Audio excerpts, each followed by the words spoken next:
আসসালামু আলাইকুম ওয়া রাহমাতুল্লাহি ওয়া বারাকাতুহু।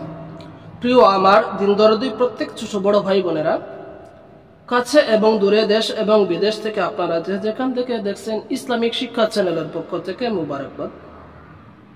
সম্মানিত দর্শক ও শ্রোতা, আজ আমি আপনাদেরকে সূরাতুল লাইলি মাক্কিয়া এই সূরাটি আপনাদেরকে সুন্দর এবং সুষ্ঠুভাবে মধুর কণ্ঠে তাজউদ সহ আপনাদেরকে শিখিয়ে দিব। দর্শক, আপনারা মনোযোগ সহকারে সম্পূর্ণ ভিডিওটি সমাপ্ত করবেন, দেখবেন এবং আপনারা আমার সঙ্গে টুট নেড়ে মনে মনে পড়বেন।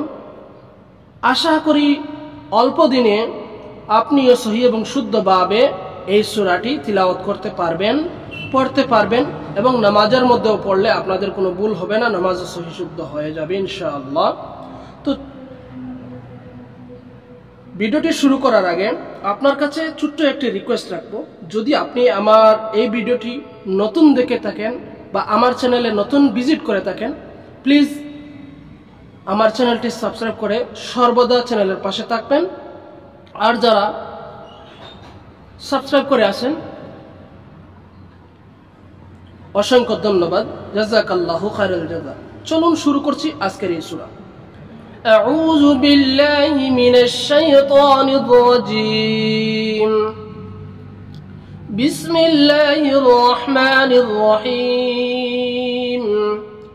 والليل إذا يغشى والنهار إذا تجلى وما خلق الذكر والأنثى إن سعيكم لشتى فأما من أعطى واتقى وصدق بالحسنى فسنيسره لليسرى وأما من بخل واستغنى وكذب بالحسنى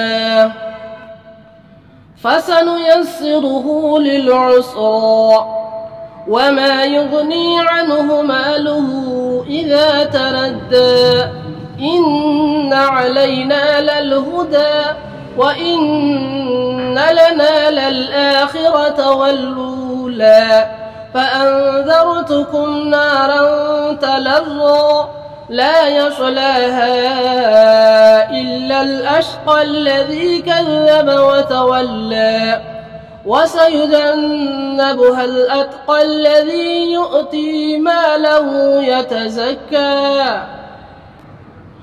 وما لأحد عنده من نعمة تجزى إلا ابتغاء وجه ربه الأعلى ولسوف يرضى صدق الله العظيم. আলহামদুলিল্লাহ সুম্মা আলহামদুলিল্লাহ। আপনি সম্পূর্ণ ভিডিও সমাপ্ত করেছেন। দোয়া করি আল্লাহ রাব্বুল আলামিন আপনাকে আমাকে সবাইকে আল্লাহর কালাম সহি এবং শুদ্ধভাবে তিলাওয়াত করার তৌফিক দান করুন। ভালো থাকুন, সুস্থ থাকুন, পরবর্তী সূরার জন্য অপেক্ষা করুন। আসসালামু আলাইকুম ওয়া রাহমাতুল্লাহি ওয়া বারাকাতুহু।